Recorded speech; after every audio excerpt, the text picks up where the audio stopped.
my god! Oh my god! Surprise!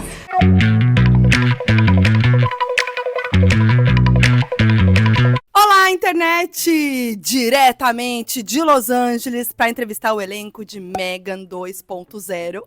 Eu amo demais um terrorzinho, amo demais. Vim pra ler, acho que na viagem mais rápida da minha vida, juro. Vim num dia, assisti o filme, no outro dia já tô entrevistando o elenco e indo embora no mesmo dia.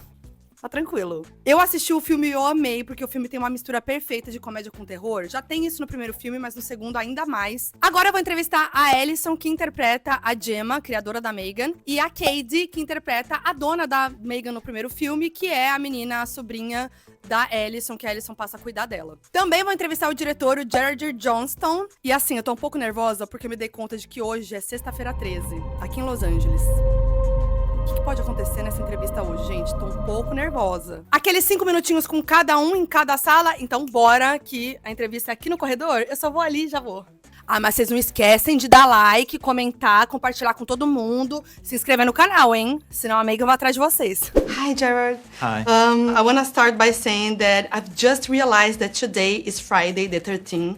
Right. So I'm kind of scared of what could happen today. I don't know if M3GAN's there are some M3GANs floating around here, so you watch yourself. Hi. Oh my god. Oh my god. Surprise! That's a surprise. My time is valuable, you know. I know, but this is what the whole day is about. Yeah, We're just exactly. doing interviews today. Yeah, she's fine. We respect your time. Yes, look, she just very kindly introduced herself. Don't look at me like that. Sorry, she's hangry. Oh my god, I've just realized that today is Friday the 13th, and I was scared, like, what could happen today during M3GAN's junket? And then, that's she it. is. She's going to stare at me the whole interview. You've said that in the first movie, the biggest challenge was building M3GAN, of course. And I was wondering what was the biggest challenge in M3GAN 2.0. Can you share anything unusual about the behind the scenes of this movie? Oh, it's probably kind of the same thing. On M3GAN 1, it was like you couldn't have a single hair out of place. On this time around, there were so many things kind of going on and so many complications that I wasn't quite as attentive to her hair. So she's got a few more flyaway hairs if you look closely than she did on the first movie. But no, it's a very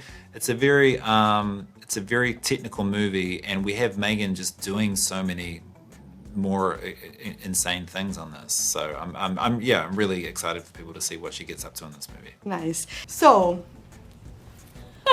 don't, M3GAN, stop. Okay, so I had so much fun watching the movie. Like, it's a horror movie, but a comedy at the same time. Yeah. Because, I love that. So I was wondering how a set like this could be like. So can you share 2 situations that happened behind the scenes, a funny one and a scary one? All my scary behind the scenes moments are just there's nowhere to put M3GAN that's not unsettling, like on set. You can put her in the middle of everything, but if she's not moving, that's still terrifying. So then the instinct, because she's also very fancy and expensive and we don't want her to get hurt, is to put her off to the side somewhere. But then that's terrifying if she's just like alone in a place. And then often she's like in a tent by herself. So, and they had tents for different departments. And so you'd be like walking down this row of tents looking for your stuff or for a particular person. You just like peel back the side of the tent and there'd just be M3GAN standing in the corner. And you're like, well, that's bad. Like, I don't know what the uncreepy versions. That's always my scary answer. Is just finding M3GAN when you're not expecting to see her is always like unsettling. She just has so much energy. I don't know if I have a scary scene. I'm so used to seeing M3GAN. I don't really have a reaction. But one funny scene was with Jermaine. Do you remember that one scene with Jermaine? Yeah, when the first time you see getting him. through a scene with Jermaine is That was so funny.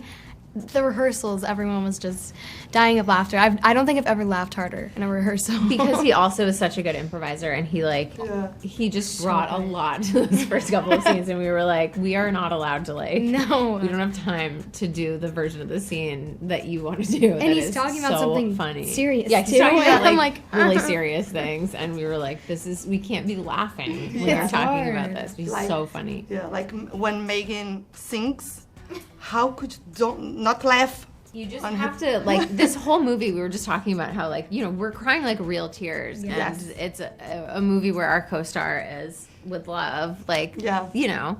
Yeah. I'm not going to finish that sentence. Don't look at me like that. You just have to commit to it. Otherwise, the version of the movie where we're like in on the joke or winking to the camera is not as emotionally satisfying or as fun and campy, in my opinion. You need everyone really committing to the seriousness of it, playing the stakes of the situations, and just like, yes, one of the characters is not a human, and fine, move on. Like, let's go. We've got a world to save here. That is how you keep a straight face. You just play the emotion of being like so disappointed with yourself and so worried about your daughter/niece and just like devastated at the choices you've made. You play that feeling. I had time to watch the rehearsals of that song so that I was able to like laugh at it and get used to it before I was being filmed, luckily. Amazing. So how happy and proud are you knowing that you make like a movie franchise that gathers two of the hottest topics right now, AI and baby reborn? Yeah, totally. It's incredible and gratifying, and never something that I thought I would be involved with if, you know, as a young kid at film school, that, you know, I'd be part of a big cultural phenomenon like this. It's crazy. Yeah, and I love the screenplay, like the text is so good, it's so ironic and fun, you know. And what can you share about your relationship with AI and technology? I mean, as a parent, it's just something that I'm consciously, constantly aware of, like what kind of a world are my kids going to inhabit?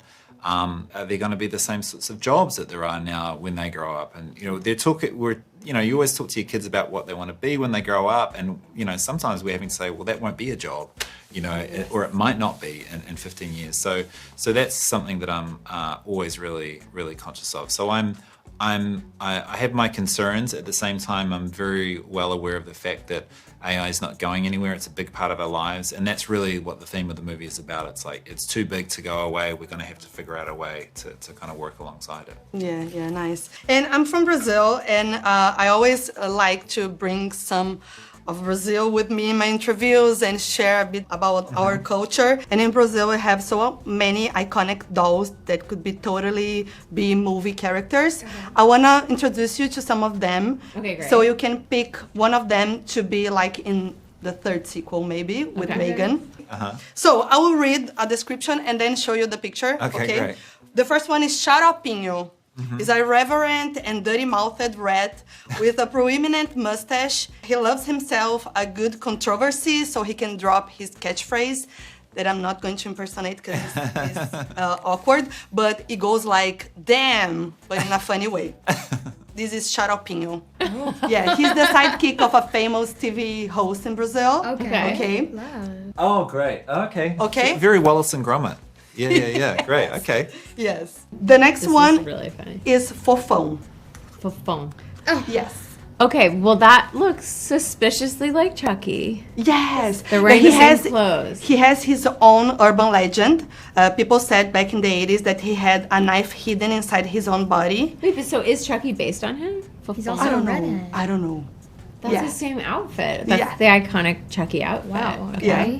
He's like that, Oh, wow. and that's the toy. Oh, weird. Wow. He's very Chucky. Yeah, he's very child's play. Okay. Nice. Right. Okay. Next one is Emilia, a regular doll from a very famous kids show. She has a sharp tongue, is quick-witted, and has a disposition to challenge authorities since 1920.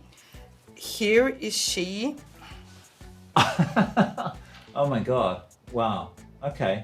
Interesting. Okay, but that's a that's- human in a costume. Yes, that's a human, but there's the doll. But she's like a Raggedy Ann doll kind Yes, That's kinda cool, exactly. though. Interesting that her name is Amelia. Yes, Yeah. exactly, but with E. Oh, I see. Okay, Okay. cool. of. You know, the original Amelia, Annabelle, I think, was a Raggedy Ann It was. doll. It was. Yes. Sorry, trigger Raggedy Ann. warning. Sorry. Annabelle. Okay, now we have Xuxa doll. She's inspired by a famous TV host. Yeah, It's I'm creepy. not into her. No offense to the host, but yeah, I'm not into those No, proportions that's creepy. at all. I There's don't something like very that. creepy about that. Big deal. And she's child-sized, so Oh. she has her own urban legend, the Okay. same. Here she. Oh, interesting. Okay. Very Okay. cool. Very And cool. the last one, we have Fofolete. They are very tiny and they come. They're in matchboxes. Yes, like them. matchboxes. There's like Oh, they're they're beds, cute. you know. And but we're scared of them, or we're no, neutral? they are cute. Oh wow, that's cute. So which one would you I pick? think that one, a little version, and Megan could model her. Really? Yeah, because she could. Megan could accessorize her, and she could keep her in her pocket, or maybe in her stomach in a compartment. She could carry her around, but also Nice. keep her concealed if she's hogging the spotlight too much. So yeah, I think that one. My vote for the scariest is definitely the second to last one, the one based on the TV host. Oh yeah. Okay, the Shusha. Yeah, Shusha. Shusha, Yeah. not a fan. And you, Violet. The human one was kind of it gave Raggedy Ann yeah. one. Yeah, those eyes Kinda. are. That's not great. I wouldn't want to be alone in a room with that. Yeah. I think it's Shusha. Okay, Shusha, yeah. Shusha. Kill Okay. them all. Oh my God, Megan, don't do that. Thank you so much. I had so much you. fun, amazing, and I love the movie. Thank you for having me. Oh, thank you. It was lovely to meet you. Thank Of you. course, thank you. It was Obrigada. lovely meeting you. Obrigado, you're good. I'll wait to you in Brazil. Okay, perfect. Thank you.